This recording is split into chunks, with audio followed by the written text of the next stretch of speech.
दोस्तों, आपका स्वागत है री हिंदी स्टोरीज पर। दोस्तों, भगवान बुद्ध को ज्ञान प्राप्त हुआ।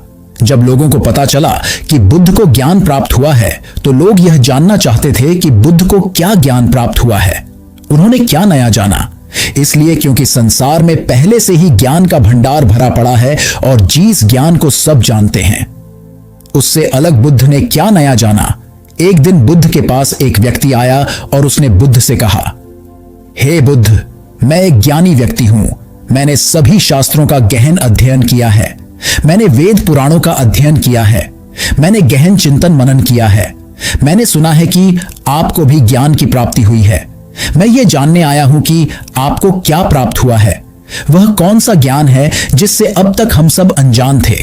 आपको क्या प्राप्त हुआ है? बुद्ध उस व्यक्ति की बात सुनकर मुस्कुराए और बोले, मुझे कुछ भी प्राप्त नहीं हुआ है, बल्कि मेरे पास जो था वह भी चला गया। व्यक्ति ने कहा, आपसे क्या चला गया? बुद्ध ने कहा, लोभ, मोह, माया, लालच, ईर्ष्या, क्रोध, कामना, इच्छा, वासना, ये सब मुझे छोड़ चुके हैं।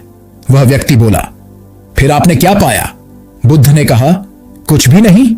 इस पर वह व्यक्ति बोला, फिर लोग ये क्यों कहते हैं कि आपको ज्ञान की प्राप्ति हुई है? क्या आपने ज्ञान प्राप्त नहीं किया? बुद्ध मुस्कुराए और बोले, मैंने ज्ञान प्राप्त नहीं किया। ज्ञान तो सर्वत्र है, कण कण में है, उसे प्राप्त करने की आवश्यकता नहीं है। मैंने तो केवल अपना अज्ञान खो दिया है। अज्ञान खोने के बाद क्या बचता है? व्यक्ति बोला, अज्ञान ना होने पर तो सिर्फ ज्ञान ही बचता है।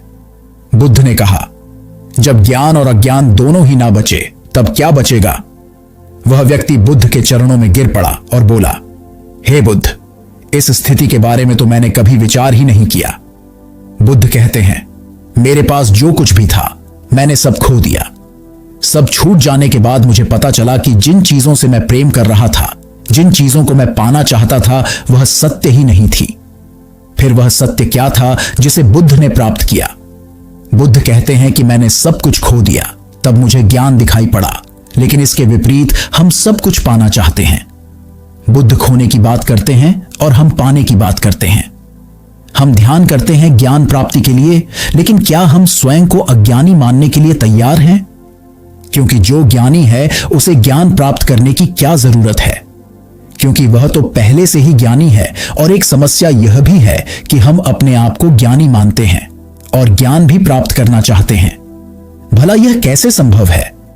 क्योंकि ज्ञान तो उसे ही हासिल हो सकता है जो अज्ञानी हो। पहले तो हम यही नहीं सोच पाते कि ज्ञान क्या है और अज्ञान क्या है। ध्यान से समझने का प्रयास करोगे तो पाओगे कि जिसे हम ज्ञान समझ रहे हैं वह अज्ञान ही है। हमारा ज्ञान ही हमारा अज्ञान है। उदाहरण के लिए, हमारा ज्ञान कहता है कि हम श्वास लेते हैं और जीवित रहते हैं, लेकिन अगर ध्यान से देखोगे और विचार करोगे तो पता चलेगा कि हम कभी श्वास नहीं लेते। सांस खुद ही चलती है, क्योंकि अगर हम श्वास ले सकते हैं और बंद कर सकते, तब हम कभी भी श्वास को बंद कर सकते थे और शुरू कर सकते थे।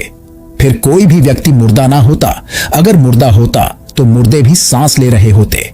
तब यह हमारा ज्ञान ही है जो कहता है कि हम सांस लेते हैं। धरती पर जब से मनुष्य आया है तब से अब तक मनुष्य एक ही प्रकार से चल रहा है। क्या आपने गौर किया, व्यक्ति गरीब हो या अमीर, सब में एक ही जैसी भावनाएं हैं। सब क्रोध भी करते हैं, सब प्रेम भी करते हैं, सब स्वार्थी हैं, सब लालची हैं, सब एक दूसरे से आगे भी निकलना चाहते हैं। इतिहास में बहुत बड़े बड़े राजा और सम्राट हुए जिन्होंने अपनी इज्जत बनाने और बचाने के लिए बहुत कुछ नष्ट किया, बर्बाद किया। लेकिन आज वो राजा और सम्राट नहीं है। उनकी जगह हम हैं। जो एक राजा या सम्राट करता है वही एक गरीब व्यक्ति भी करता है। वह भी अपनी इज्जत बचाने के लिए कुछ भी कर सकता है, किसी भी हद तक जा सकता है, कितना भी गिर सकता है, किसी की भी हत्या कर सकता है, किसी को भी बर्बाद कर सकता है और खुद के प्राण भी ले सकता है। और अंत में चाहे कोई सम्राट हो या कोई गरीब व्यक्ति हो, दोनों एक ही स्थिति में प्राण त्यागते हैं। एक सम्राट हो सकता है कि युद्ध के मैदान में अपने प्राण त्यागे, और एक गरीब व्यक्ति हो सकता है कि अपनी झोपड़ी के बाहर खुले मैदान में प्राण त्यागे। लेकिन प्राण निकलने में पीड़ा तो एक जैसी ही होती है। हजारों सालों से सब कुछ एक जैसा ही घटित हो रहा है, उसमें कोई बदलाव नहीं हुआ है, सिर्फ चेहरे बदल रहे हैं। फिर भी हम इतने ज्ञानी व्यक्ति हैं कि उन सब से हम कुछ भी नहीं सीखते। हम भी वही गलतियां दोहराते हैं जो पहले ही हो चुकी हैं और उसका परिणाम भी हम जानते हैं, फिर भी उन्हीं गलतियों को बार बार करते रहते हैं। इसीलिए बुद्ध कहते हैं हम अज्ञानी हैं, क्योंकि जिससे हम अपना ज्ञान समझ रहे हैं वही ज्ञान हमें सत्यता से दूर रखता है।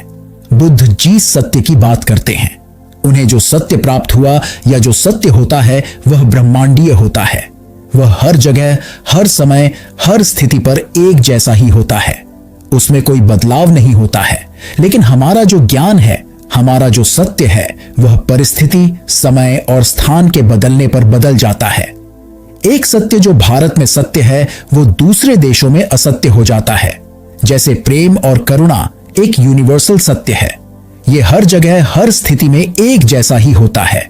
ये हर जीवों में एक जैसा ही प्रकट होता है।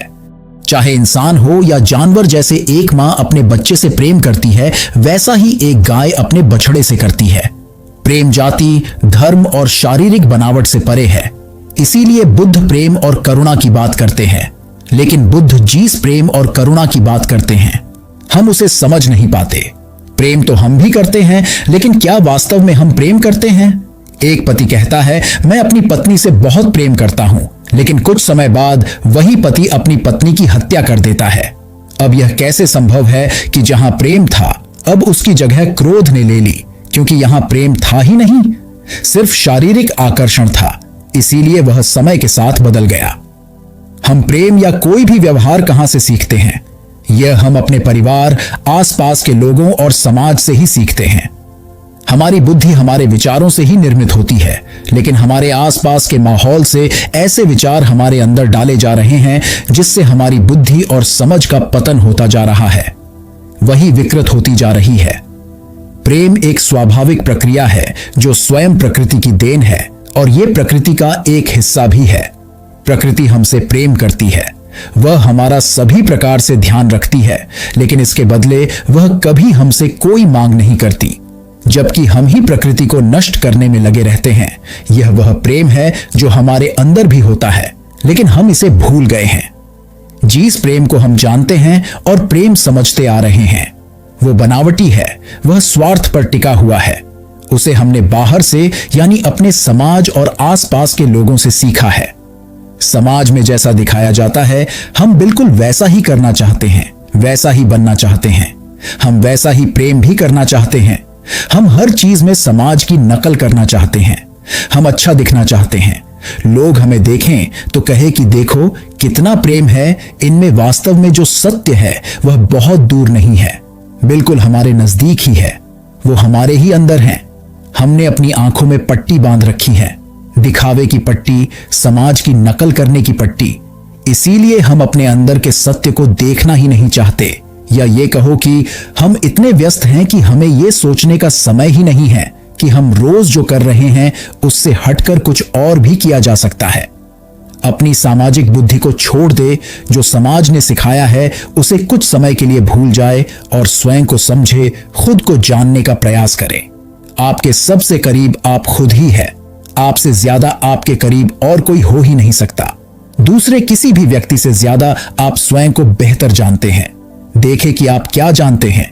क्या सच में आप अपने बारे में कुछ जानते भी हैं या बस ऐसे ही जिए चले जा रहे हैं?